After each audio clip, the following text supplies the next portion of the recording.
Hey everybody, welcome to Porn Free Millennial. We have a returning guest, the first returning guest on the show, fan favorite, my little brother, best friend, Noah. Noah, thanks for joining us today. Hey everyone, happy to be back. Thanks for having me back, Mac. No problem. And for all you that have not seen Noah's first episode with us, it's episode 13, Breaking Free Together, the powerful role of brotherhood in recovery. So in that prior episode, we talked about brotherhood, like us being brothers, our relationship together, our relationship with porn, and how we've actually been working together to get that out of our lives and to move towards, a more holistic lifestyle of healing and growth and happiness. So happy to have you on today, Noah. Today we're going to be talking about FASTT Check-ins. So FASTT Check-ins are a huge part of our recovery. It's an acronym. We'll go over it in a second, but it was actually developed by Dr. Milton Magness for sex addicts and their partners after there was disclosure. And I first heard about this tool, this strategy from Porn Free Millennial, or sorry, Porn Free Radio host. I know I'm getting that caught in now. Porn Free Radio host. His name's Matt Dobschutz. He's been doing I think his podcast now for like over 10 years. Yeah, Absolute just pro. Great podcast too. It's Porn Free Radio. That was the first porn free podcast I ever listened to and really inspired me. But he has an episode where he talks about FASTT check-ins, and it's a great one. I'll put it in the show notes. I'm looking right now. I think I might have it pulled up. It's episode 106 on Porn Free Radio, and it's fantastic. I also have an episode 2 on my podcast, and I think this episode that I have, I'm pulling it up right now. It is called FASTT Check-ins, and that episode is episode 7 for me. But this is me and Noah talking about how we do it together. It's basically an acronym. And Noah, do you just want to go through just the acronym names, and then we're going to go through each one by one and how we approach it? yeah, I think that's a good way to do it. I think when I first listened to it with Dobschutz as well, I was like, what do they stand for again and stuff? So I think it would be good to hammer that home a few times. Yeah. So F is for feelings. Okay. A is for activities in recovery. S is for slips or sobriety.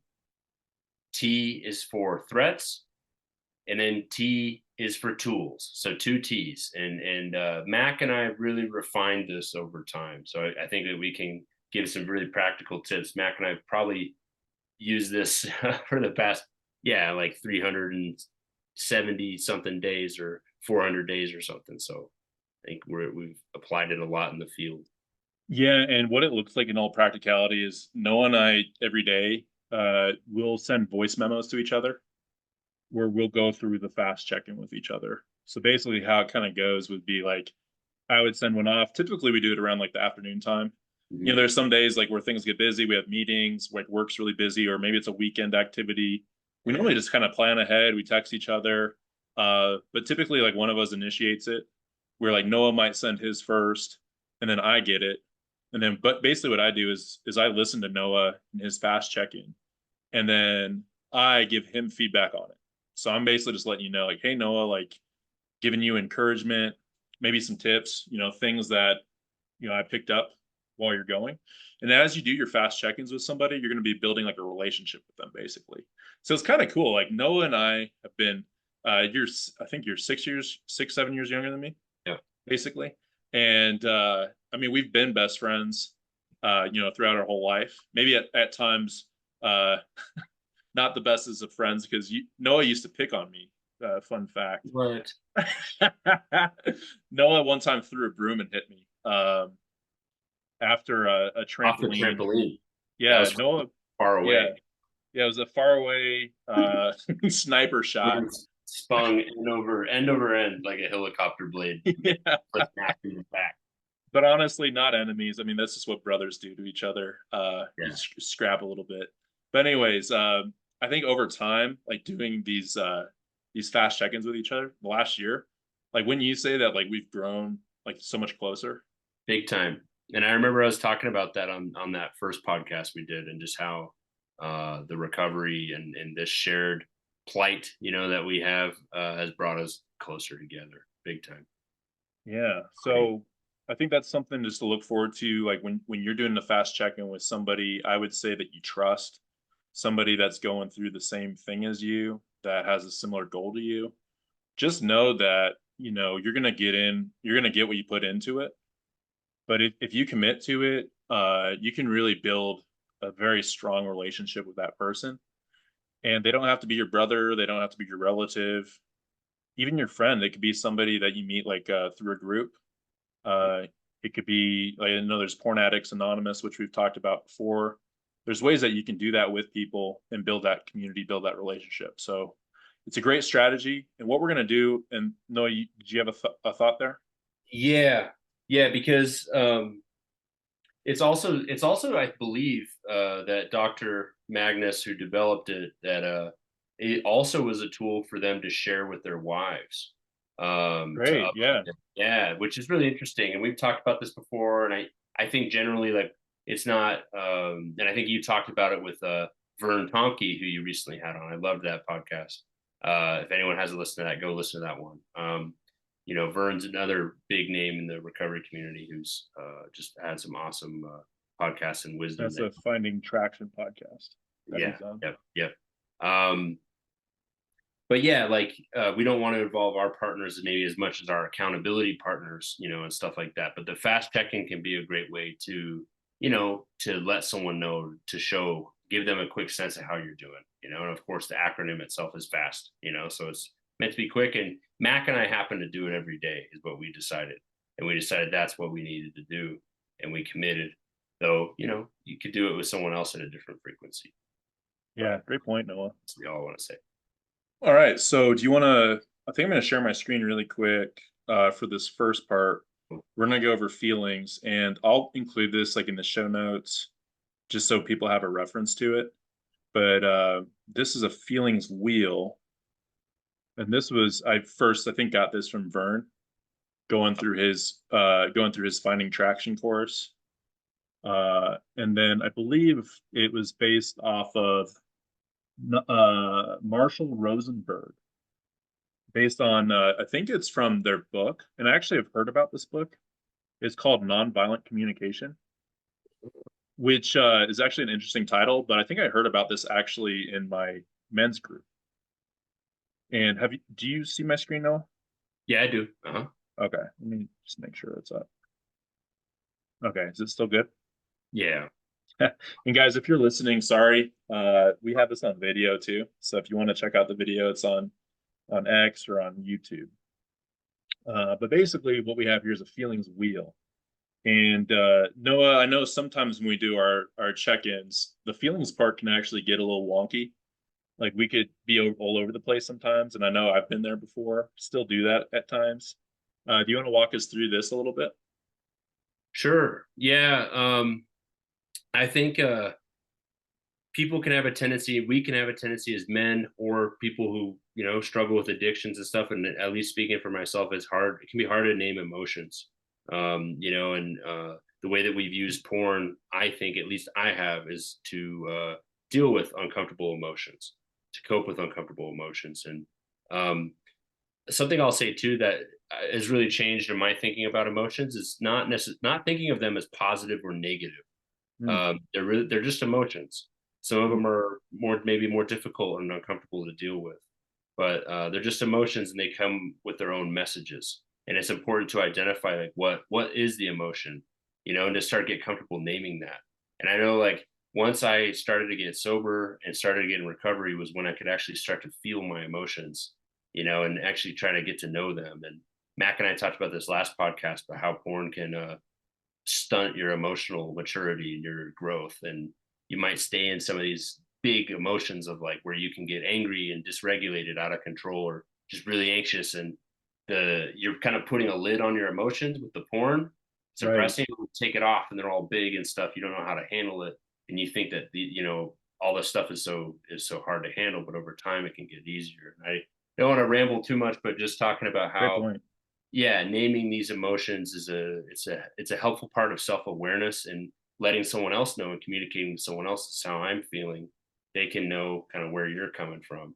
And it gives us paints a great picture in this check-in to show somebody of like, this is what's going on my day, this is how I'm feeling. And given that I'm feeling this way, why am I feeling this way? If you're feeling good, is there anything you're doing that's making you feel good? Or what are things that are doing that? Like, what are some things that are making you feel more of these more pleasant emotions? And, or what are the things leading to these unpleasant things, and what are you going to kind of do here in this situation? Because in the past, Yeah, great point. so Yeah, great point. And I think like looking at the screen too, uh these like inner emotions can kind of help you like link to maybe something more specific depending on like where you're at. I know like maybe a common one maybe that I share would be like, hey, like I'm tired.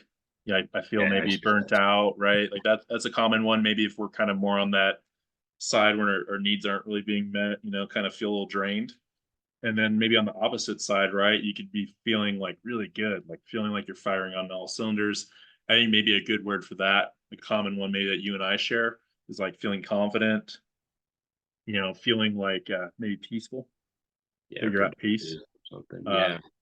Mhm. so it's good to, and it takes time, right? Like when you first start with somebody, it's going to flow a little bit, but I think like this feeling wheel can really like help out, just help you kind of start to map it out and isolate it. Yeah. Because then that kind of helps you with the fast check-in because it's a good place to start. It kind of sets the tone a little bit for where you're at. So good. Anything else that you wanted to share with the feeling wheel or just feelings in general? No, I think that's good what you said too, because in getting us to kind of connect with that part of ourselves is really important because we can get cut Mm, off from it. So I think Mac and I have encouraged each other to get beyond like saying like, "Oh, I'm tired," or something like that, and get deeper in. You explain the feelings, and that's why it's important, as Mac was talking about, like of having someone you trust and stuff, and being able to build this because it can be hard sometimes to tell people how you're feeling. It's really important. yeah, I really love what you had to share there. It's like sharing with intention and really truly thinking about how you feel. Yeah, it makes you check in with yourself, you know? Yeah, because like before I call you and I send my voice memo, I have to kind of do a little inventory of myself, Mhm.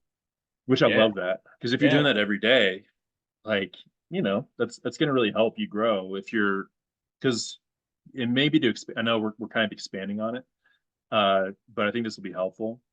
Is I think like that inventory and getting deep and checking in with yourself. That's something that typically I know me as I've been struggling with porn addiction or porn addiction or that relationship with porn that's problematic for a long time in my life. You don't have those kind of thoughts when you're in the middle of it. Like you're just kind of numbing out or you're like you said kind of putting a lid on things. And in this human experience, it's too special to just gloss over those things or to put them in a lid, right? Like this is our experience, right? And I think part of what we talked about, I think last time was seeing things through a different lens. And I think when you go through these fast check-ins, you start to develop this rhythm with whoever you're doing it with, or even if you're doing it on your own to start out with, and you're just doing inventory, it's kind of a practice that helps you take the lid off a little bit, and it lets you kind of sit in those emotions, right? And you can kind of, and it's okay. It's okay to say, hey, no, like I'm so freaking tired today, man. Like yeah, I'm worn out, and just to be able to share that with somebody is phenomenal. It really can help you just get the lid off of it, yeah. Or right? I'm angry, I'm pissed off. This thing happened, like, you know? Right. Exactly. And Yeah, just sharing it, being a little bit raw. So yeah, really good stuff. And I mean, you and me, we've gone through, different stages of that. It can sure. change on a day-to-day basis. And we've never said, hey, Noah, like, what you're feeling, you shouldn't feel that way. Never that. And I think that's a big part of it too. When you're working with someone that you trust, there's no judgment. There's no judgment at all. It's just listening to somebody and having the ability to be heard is huge. So that's a huge part of who you select, who you work with. So that's feeling. Let's dive into, if you're ready, activities and recovery. So this, I don't know if I'd like pick like a favorite one to talk about, but I kind of feel like activities and recovery is the one like typically I'm like the most excited to talk about when Hmm. we're checking in, Yeah, because you know, I like, like and that one. yeah, I don't know, maybe you feel the same way about it, but uh, I would definitely say like activities and recovery are things that are moving you towards something that's positive in your life. It's moving you away from this relationship with porn. These are like healthy activities, healthy habits, things that you're like passionate about, things that can like connect you with other people, connect you with yourself, connect you with, if you do believe in a higher power, that higher power, right? And it can also connect you just to things that are healthy for you, like for your body, right? For your physicality. Yeah. Uh, so I was kind of thinking, you know, maybe Noah, you can share with us or with the group, the audience, just like an activity in recovery that you've really latched onto lately. Yeah, definitely. I think I'd wagered that Mac and I's activities in our lives have and our hobbies and all these things have become more rich along the way in our recovery, and that's been true for me. One of the things I started doing, Mac and I really started doing these check-ins in February of last year, so it's been over a year now. Right. I started playing rugby in March, so that became an outlet for me. It became something fun, and I think this is something Matt Dobshoot said on his podcast, but it was like he would look at someone's calendar of like different activities they were trying to do, you know, or whatever, and it was like, this looks kind of boring. Like your recovery looks boring. Like, you know, what are you doing? Like, you know, Right. what are you doing for fun? Like, what are your passions? What are your hobbies? Like, you know, are you like, he's like, host a party, like do something like fun, you know, and involve other people. And Mac has a way of thinking about it that he can share about too if he wants, around passions or you know, those sorts of things, relationships. Yeah. But yeah, like rugby became a big thing for me.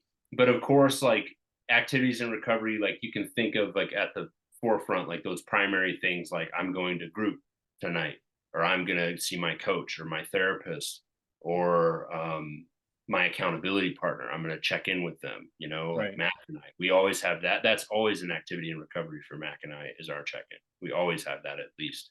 But you know, we're checking in within that check-in of like, I'm gonna meditate later, or I'm gonna pray, or I'm gonna, you know, watch a show, or you know, like, you know, some things can kind of fit in there in some ways. You know, like, you know, maybe watching a show, maybe not. But sometimes if it's like I'm feeling stressed and we've checked that into the feelings area, Right. our activities we might share might be along those lines. But they can flow together like that. But anyway, that's kind of what I think on some No, of I it. love it. Yeah, that's good stuff. So I think like while you're listening, while you're thinking about it, something that's really helped me out and something that's a part of like Vern, like working with Vern Tomke and his Finding Traction course, which I'm doing right now with a group of guys. Part of it is you know, active commitments. And I think these play into like activities and recovery. I'm not going to go into all of them in depth, but really it's like as you're listening, think about this. If you're really struggling, like Noah was saying, like to really have something where you're like, yeah, that's fun. You know, like if you were telling somebody, hey, these are the things I like to do, someone be like, wow, that's awesome. Like you sound really passionate about it. Like you sound like you're having a good time. If you're really struggling with that, that could be like a major part of like the cycle, the cyclical nature of porn in your life, because typically it's going to fill in that missing void, right? Because it's always there. You can go to whoever you want anytime and you're gonna get that satisfaction. That's kind of like the role that sometimes porn can play for us. At least for me, I can say that is it filled like this void, like where I didn't have anything else going on for me, it seemed like, right? And but I think Matt also, and again, Matt has a phenomenal podcast, Porn Free Radio. I think what he said at one point was, you know, like where it sometimes it seems like the most interesting thing about you is like your relationship with porn. There's something like that, and I thought that really hit me hard, is like, if you can't find anything in your mind, this is the practice that you gotta think about. So there's 4 tenets here. In the middle, just think about like a big circle. I don't have this on my screen right now, but in the middle of the circle is recovery. Like, this is your holistic recovery. There's 4 things that play into it, and this is kind of what Noah was touching on too. So you have your spiritual health.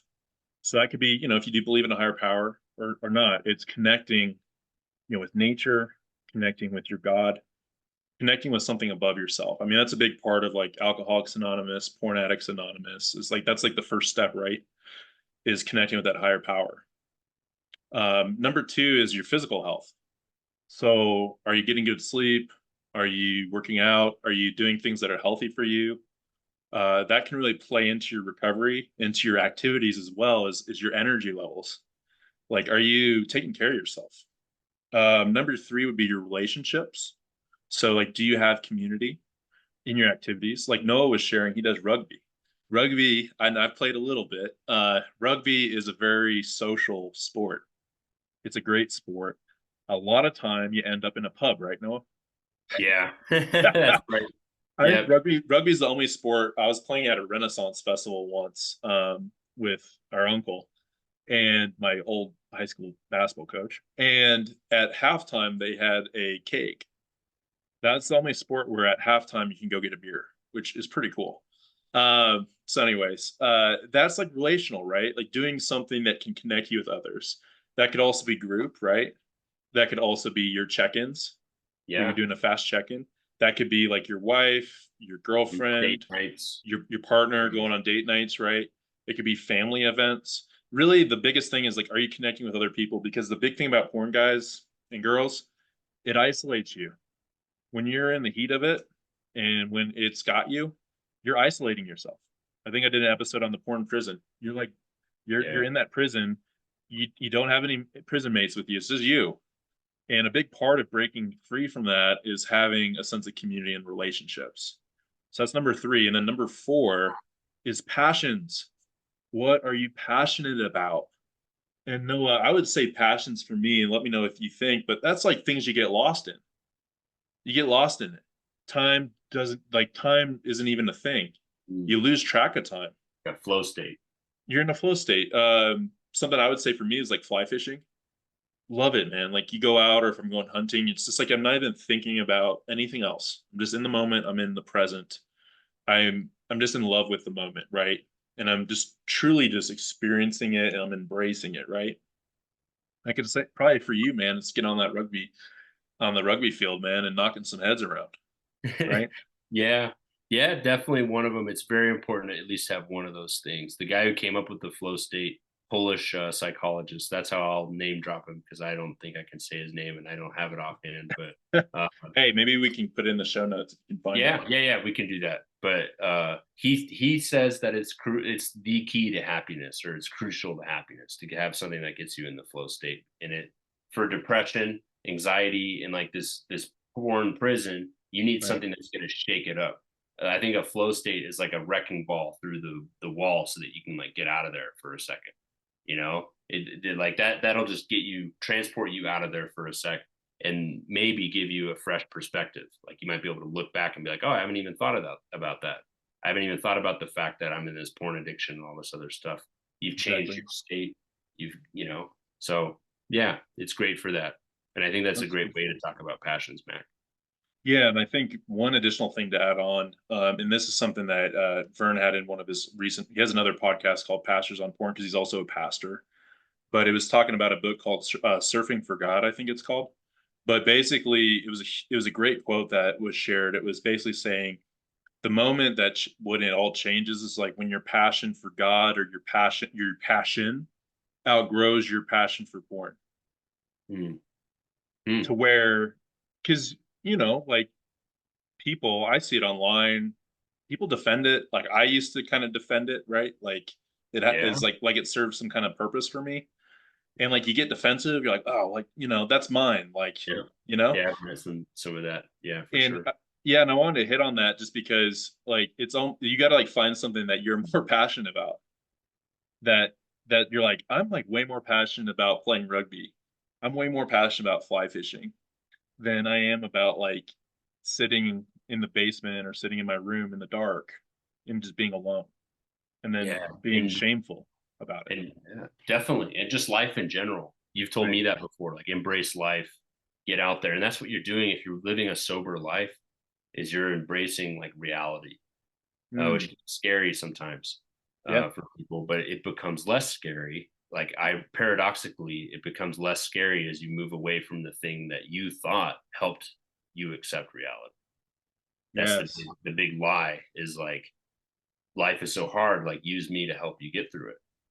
And life is hard, but Yes. making it harder. And once you start to get out of the porn, you realize these things are, and we talked about this last time. I won't go into we talked about all dopamine and all these other things, but like once you start Yes. to get free of that, I think you discover more and more passions, which discovered more and more about yourself. You might meet like-minded people with the same passions and you're making friends, community like rugby. I gained like 40 friends like right away. Or Those are the it, best guys too. I mean, rugby guys are awesome. they're awesome, but it can apply in so many other areas too, and Exactly. even just in your groups and like your recovery groups and the bonds you can form there. The bond you can form with an accountability partner or a mentor, as Mac and Vern talked about in their last podcast. Like, yeah, there's and I love how you brought that up, Mac. I think it does tie in a lot of these activities and uh, different has hopefully like people can think about that in different areas of your life, like how these activities, because like you want things that are just a quick hit of fun, because Right. that's porn can be that and was that Right. for us. It was like this is a Mhm. quick hit of instant pleasure. So you want some activities that are going to be like that. The flow state though, that takes a little bit of effort to arrive to wherever you need to go, to set up the canvas, to get your paint, to get get to the river, as a set up on you get in your waders. I don't fish, Max the fisherman, but those kind of things. But you need the quick hitters, you need some of the things to set up like the flow state, but then you need some purposeful activities. That's what Max talked Yes. about, maybe in that spiritual realm, but also like, yeah, that fulfillment, the purpose. Like what are the activities that you're doing in that way? Are you volunteering? Are you helping others? Are you Mm. those are also activities in recovery too. So I think that I guess is why this is maybe our favorite category. And if we had Oh, a data of like to track, right. what area we spend the most time talking about, it probably would be this one. And like Yeah. that's a pretty cool thing that you and I have that many activities that we're excited about, or that we want to do or that are fulfilling to us. Yeah, and it's grown over time, right? Like maybe if you would have looked at us from a year ago, it might have been kind of different to way maybe we talked very briefly about activities. It takes a little bit of time, right? And I do think like passion is such a great like gateway into connecting you to all these different things. Like if you can find something that you're passionate about, that will link to spiritual health, that will link to physical health most likely, and that will link to your relationships is when Mm-hmm. you find that passion, right? Because then you can find communities of people that like to do it.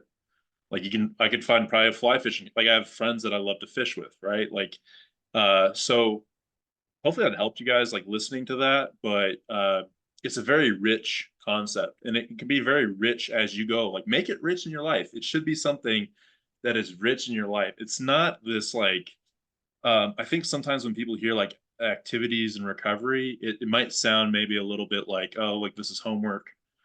If it's homework for you, you're not doing it right. It shouldn't be homework for you. I mean, maybe initially, and maybe that's a little too blunt, but I think it should become something that's a part of you, something that you enjoy, something that you're looking forward to. And that's like the fast check-in as well is like I look forward to talking to Noah. Like I Same. look forward and it's not always like the best things. Like like it's not always like, hey, like everything's great. Sometimes I look forward to sharing it with him because I know I'm gonna get something out of it. We're gonna cultivate, we're gonna figure out what's going on, and we're gonna like kind of solve it together and encourage each other, you know? Yeah, and it's life too. Yeah. Recovery is life. Like we're in recovery Yes. really always. Like I don't think there's really an end to this, and I think Mac and I don't we don't ever really say like, yeah, I think we're good, man, or maybe after this month, like let's just stop doing this. Him and I never say that because it's like it's life, Yeah. and I think that yeah, we've stepped into life, and I think that these check-ins help us, like I think just even organize our day and like gain new ideas. Mac and I bounce off ideas and advice, and we're listening to each other about our lives, and investing in each other's lives. So it's a special thing. It's a special thing. And I think there can be some activities that are you might need some maybe that are related to that homework area, maybe. Yeah, yeah, Like there is some work required, but it's not all work. And I think that's what we're saying is like it's a balance, and you can't be really in either direction too far. yeah.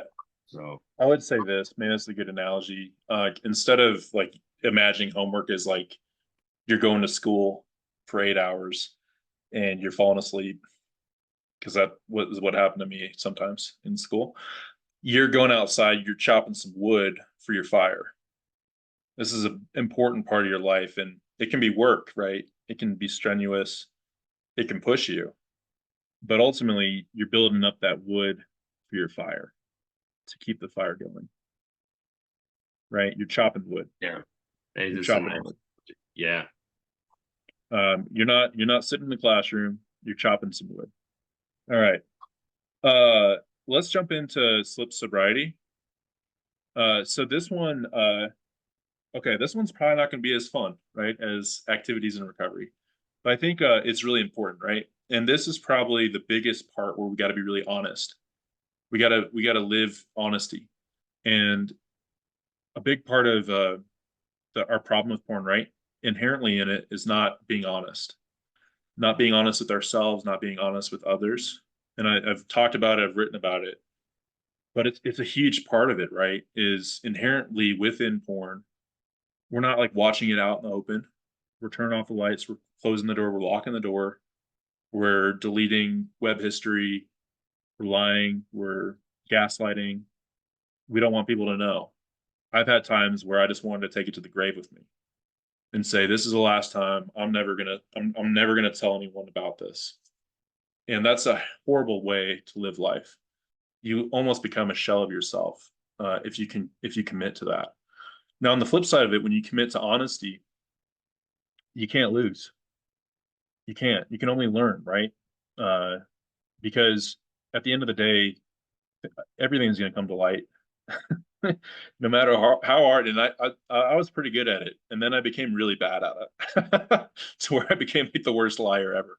Right? I think I used to be a good liar, to where I was pretty. People just like, "Oh yeah, I believe him," and then I became an awful liar, and it just got to the point to where I couldn't hide it anymore.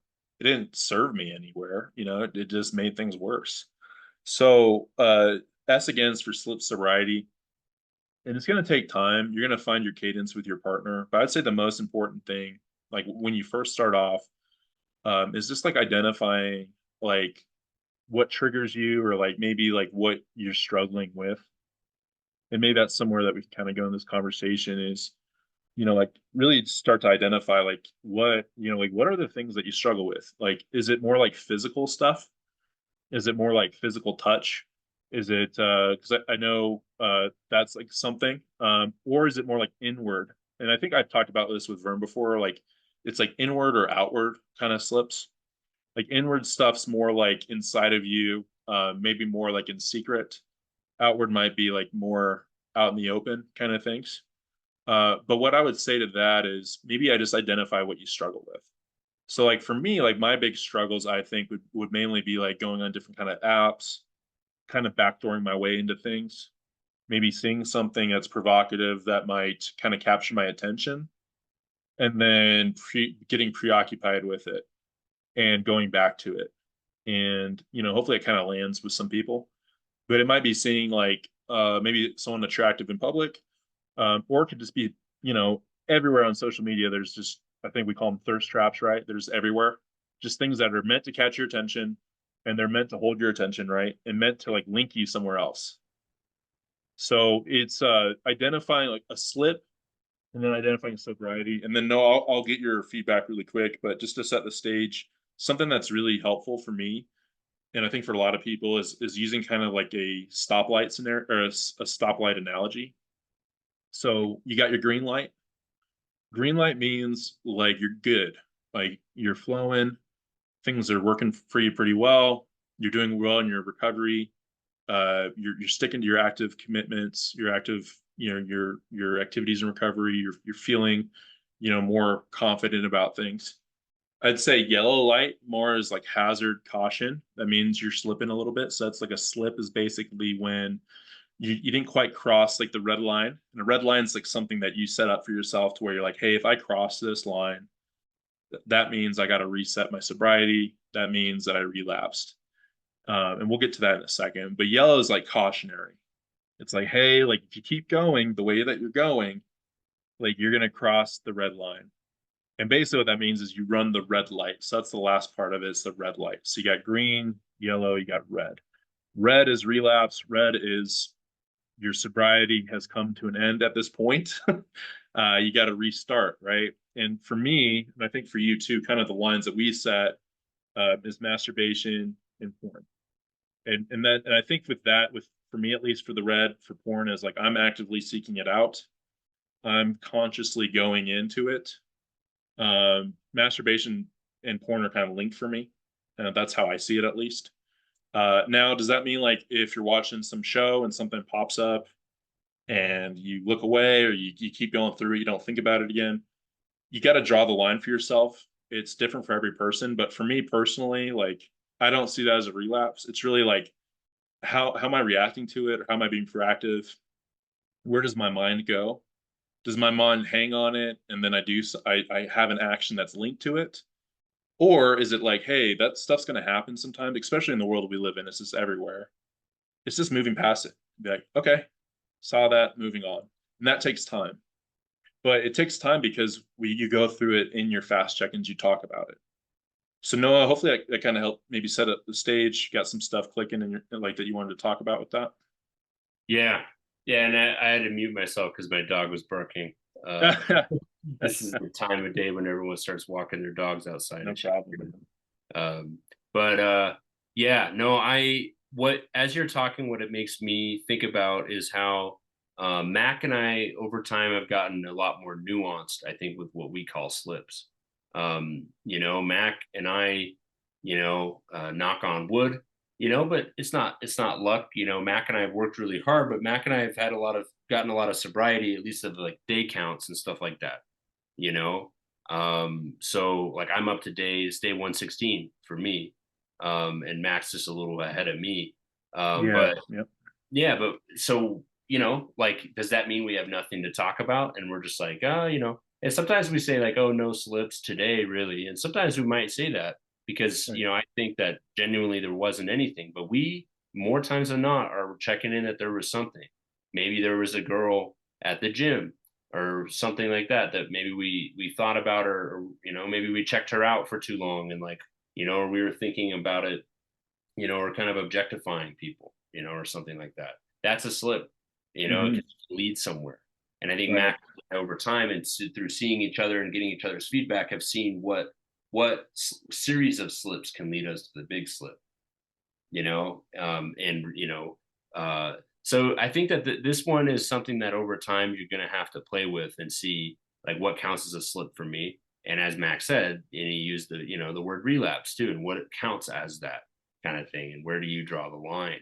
But it also, I think that the slips is like thinking about like what is leading me there, and am I doing those things? Even as nuanced as like overeating, because Yeah. that's can be kind of similar, or like drinking too much, or other things like that. Like these are instant. Scrolling. Yeah, scrolling is something Mac checks in a good amount, too. So yeah, I think that all that stuff can kind of be in the realm of slips. In Porn Addicts Anonymous and in Sex Addicts Anonymous, and Porn Addicts Anonymous gets a lot from Sex Addicts Anonymous. And in their green book is what the Sex Addicts Anonymous book is. But it talks about circles and how the inner circle activities are the ones that are unsafe. They call it acting in because you're going inward in yourself. You're not acting out, you're acting inward when you engage in these behaviors. And I kind of like that. But they talked about circles and how the inner circle are the things that you absolutely like don't want to do and abstain from. Those are the biggest slip behaviors. Middle circle around that are things that you're unsure about that could lead Right. to the inner circle. Outer circle, things that are okay, like exercise, like things that are great, like those activities in recovery that Mac and I were talking about. So middle circle ones are great to check in. And then, of course, you have to check in and be honest about these inner circle things. Those are the hardest things to get out there and be honest. Mac talked about that and talked about how we can become great liars and porn addiction can make us great liars. And I know that was me, and like living a lie and like portraying a false version of myself that basically everyone's going to think that I'm doing great because I have this crutch I'm leaning on that I can, anything negative I can just put off and I can numb it out here. That's I think how I was. And, that's a sad, tragic thing about people that are really depressed, or people even are led to suicide, is you didn't know. That's what sometimes people say. It's like, oh, I would have never pictured that. And then, at least in this standpoint, I can see that from like, if, from at least my lens of things, like times I wasn't okay where I was relying on this crutch. So checking in these slips is a way to get current with your accountability partner or whoever you're checking in this fast check-in, and to be honest with yourself as well. And your partner to hold you accountable and be like, yeah, that does sound like a slip, or that maybe is a little bigger of a slip than you think it is, or is that leading somewhere? Or hey, and Max done this to me, like, hey, you've checked that in a few times now, like maybe we need to do something, or kind of intervene here. Or maybe this app is problematic, or maybe this situation is problematic, or you've been thinking about this a lot, you're preoccupied with it. Is it leading somewhere else? This seems like an escalation. So that ability to track things there. So that's kind of what I was thinking about as you were sharing there. Yeah, great points, Noah. Yeah, and like that one more thought too on that inner circle too is like the reason they do that is like they want you to start off with the things that are the most impactful of your life. Maybe for porn it would be, yeah, did I watch it? Did I go to this website? And you put that behavior in the inner circle. Things maybe that you also care about, but maybe aren't as high as a priority, you can put in the middle circle. There's still things you don't want to do, but event like you're stopping those problematic things. And then eventually you can put other things in that inner circle, but things you don't want to do. Yeah, that makes sense. Like makes sense. The bigger slips and the smaller slips that can lead to that. Where's the line drawn? So yeah, and maybe something to end on. I mean, that's phenomenal what you just shared. It's never like you just wake up and it's just a random thing that happened. Like a random, like, oh, just randomly I had a relapse. There's cookie crumbs, or breadcrumbs, so to speak, right? And that's something that we learn, like, really when we start to like do recovery right. It's not just like everything was great and then it wasn't. There's typically slips that lead you down the slippery slope, so to speak, right? That you can look back on and say, oh, wow, like really, I started to relapse, and like that seed started to get planted like back when blank, like back when I was just scrolling through social media unchecked at midnight. That could be something, right? That you could look at and say, oh, maybe if I put my phone in somewhere else, and we'll get to that, I guess, in a second, maybe that can help me so that I can break that cycle of slippage, right? So it can help you like identify things. It can help you kind of put together the data, so to speak, of like what's going on. And I'll just put a quick plug in for I Am Sober. It's an app. It's free. It's great. You can track your sobriety through that to the second, to where you can plug in, hey, this is my first sober day, and it'll track it to the second. And that's how Noah and I actually talk about, hey, like what our day counts are at. Is you can actually go there, and I have a community as well. I'll put that in the show notes as well, that you can join up in my community and you can be a part of it. It's great. You can also check in with yourself every day. There's actually a pledge you can take to say, hey, I'm going to be sober today. You can mark if you had a reset. If you're in a group, your group members will see, hey, like know how to reset today. And what that does is it helps pull people in that are a part of your community to say, hey, you doing all right? Check in with you. It's huge. It's huge because sometimes, we just want to hide it. We just want to bury it and say, I had this relapse. I don't want to talk about it. But as you go through the process, it helps you kind of reset faster. If you do have a big slip or something and you feel comfortable with who you're with, it helps you just get on track quicker, so to speak. All right. Noah, you good with sobriety with us? You want to move to the next T? Oh, I think I think there may have been some last thoughts I had just around to like it's not all about day counts. It's about like your state of For mind. sure. Oh yeah. It's a And day-to-day process, really, when you think about it. definitely. And I think that's the biggest thing too, in a kind of an overarching thing. How bad is the barking? Can you hear that? It's not bad. Okay. But like an overarching theme is that you're in recovery, and just because your partner relapses or is even relapsing a lot, or they're in a state of relapse, doesn't mean that you stop being their accountability partner, or you like let them slip, or if both of you are slipping, like you still are just you can still check in, you know. Sure. But I know that this fast check-in has applicability in other areas and that, in a lot of different relationships. But that's just one thing I wanted to say is that recovery is a process, it's progress and not perfection. And that's what, that's why this is so important to keep doing these check-ins, keep checking these things. And if you fail, if like fail again, fail better, Samuel Beckett, that quote, like it's not, it's not failing unless like you just stop checking in, and you start withdrawing and isolating completely and not reaching out to anybody, Good So point, though. yeah. That's a great point. So we'll move to threats. So threats could be things that are threatening your sobriety. So I would say when we're doing our check-ins, it's super important just to like think about, well, like what are the threats out there? Like what's like triggering me? And I think okay, I'll go over that for a second. So I would say for like threats, I think like a big part of it is what's like starting that preoccupation phase that you have to where you're starting to kind of start to build the ritual up of watching porn or masturbating, like what is the thing that gets that going, like what is the threat to your sobriety. I would say like a common one that I typically share is if I don't get like enough sleep, if I feel like really tired. I think that's a big threat for me, is just like when I feel like I don't have a lot of energy, where I feel like my eyes are really tired. That's oftentimes I feel like where I start to slip is like when I'm really tired and like I'm not focused. Like I'm kind of like out of like the normal zone that I'm comfortable in, that like is like that flow state, right? I'm like really off of it. And that's oftentimes like the threat is I start to scroll on my phone more. I start to do things that are not really disciplined. And I think threats are things that kind of move you off of your active commitments, out of your activities in recovery. So it'd be like maybe like no, like you didn't get enough sleep, you don't feel that good. Maybe you drank too many beers the night before Mhm. with the rugby guys, and maybe there's practice that you got to go to the next day, but you're like, hey, I feel like crap.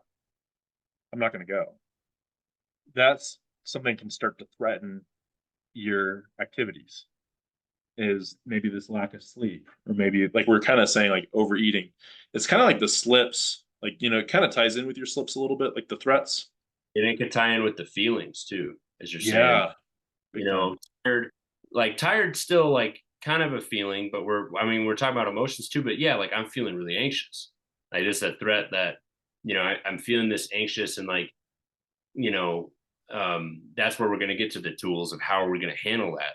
But Right. yeah, like as Max talking about that state that you're in, the vulnerability factors here that are out there, and we're talking about some internal ones too. But yeah, like a threat too, like of like, oh man, this stressful deadline's coming up.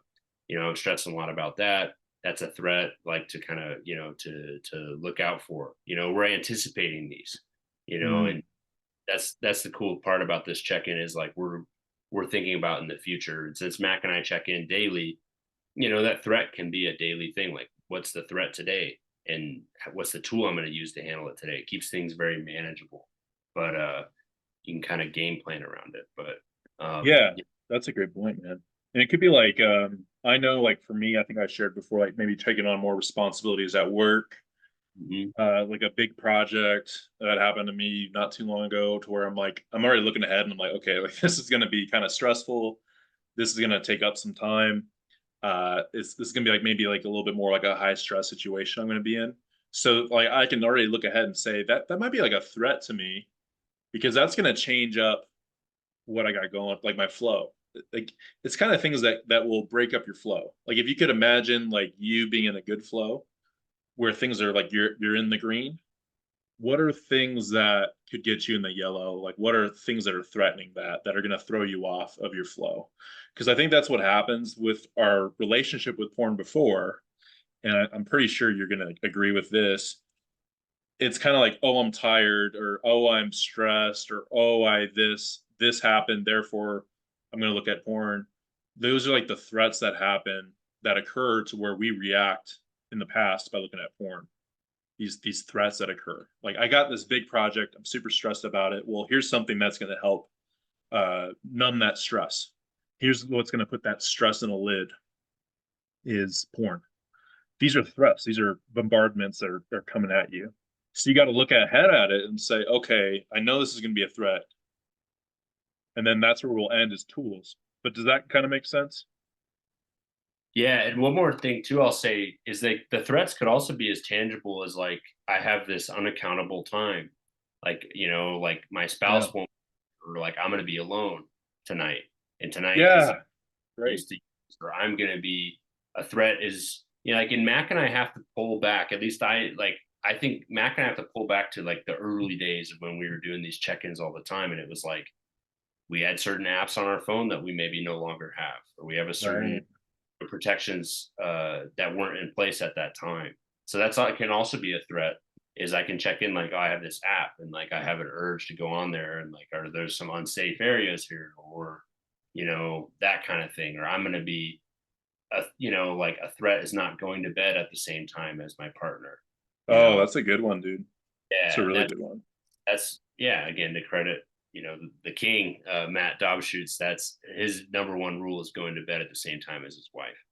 But it's like that can be a Yeah. threat. It's like a bad habit, like I'm gonna do this thing or so I think like you can really get pretty the more I think nuanced you get and the more detailed you get with the threats, the more apt of a tool you can find or the more detailed you can get with a tool that can solve that, and Great. to Do you want to? Do you just want to segue into that then? Tools. sure, yeah. I'll Yeah, let you yeah. take this one away. Yeah, because Yeah. I think Mac and I remember us we've tweaked our check-ins, a good amount, but I remember in the beginning it was kind of like, oh, the tools are always the same. And I remember Mac Mm, and that where it was like, oh, well, the tools is just this, and like I'm gonna keep doing this, and I'm gonna keep checking in with you, like that's kind of the tool. But over time, we evolved it into, and Mac can correct me if he thinks I'm wrong. We don't have any bylaws, or written rules on our check-ins, but yeah, I don't it's think kind we did like a blood oath or anything, of. right? Um, but yeah, Bloodkin. uh, the the way I think about it is I'm checking in the threats to my recovery, and I'm going to check in the tools to address these threats. Yeah, So for sure. threat is like the anxiety I'm having about all these different deadlines. The tool I'm going to use is some mindfulness, some self awareness, some tools to calm myself down. Right. Um, and I kind of even I think of in it sometimes it intertwines with activities in recovery, but maybe there are those some of those more like homework items of the activities where I'm going to do this kind of moment to moment thing, or like a new habit or a new protection to put in place. If the threat is the unaccountable time, then Right. I'm going to use a tool of bookending, like Hmm. techniques. Like I'm going to bookend with Mac where it's like, hey, I have like this block of time, like today, I had the day off. I could have messaged Mac in the beginning of the day, and I've done this before with different things. Like Mac, yeah, I'm like I'm alone now in the house. I'll call you if I need you, but I'm gonna let you know when I'm done, or like there can be other things like that. But that's a Yeah. very tool for that kind of situation. Or I'm gonna lock my phone up at night, or I'm gonna put it in airplane mode, or I'm gonna put it away, or I'm gonna turn it off. That's gonna be a new tool to put in place to deal with this threat.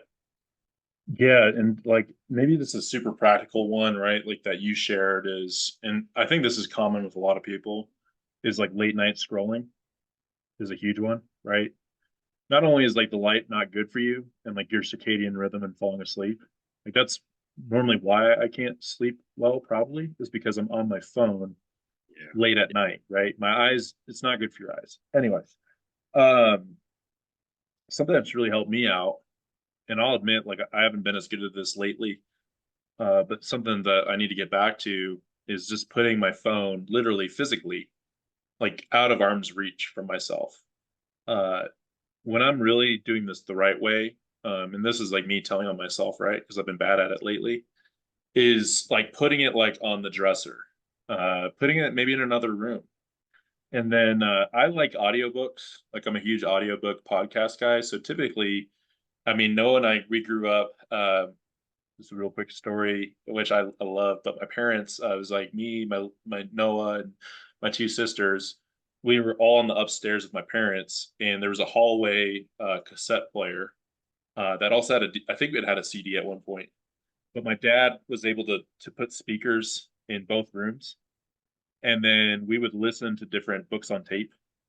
So part of some of the best ones were Series of Unfortunate Events, Harry Potter, of course, Frog and Toad by Arnold Lobel, and then I don't know if you remember the Mark Twain short stories.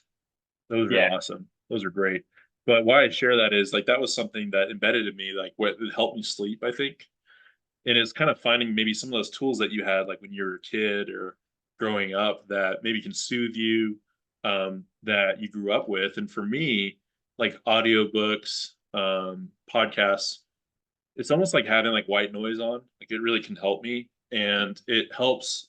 I feel like I'm kind of a hyperactive person sometimes, like where I need some of that stimulation.